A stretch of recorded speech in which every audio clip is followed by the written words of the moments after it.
Today, we are going to see a real-life excavator. Look, right over there. An excavator, sometimes called a backhoe or a digger, is a heavy construction machine that is used to dig in the ground and move large amounts of soil, rocks, and debris. The operator of an excavator sits in a small cabin called the cab, which is usually located on a rotating platform called the house. This allows the operator to have a 360-degree view of the work area.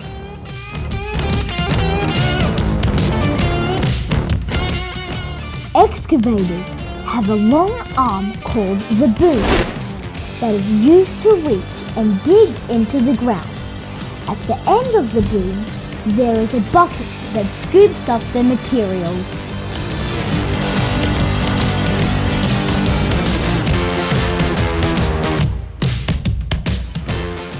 This excavator is equipped with tracks instead of wheels. The tracks help the excavator move smoothly over rough or muddy terrain.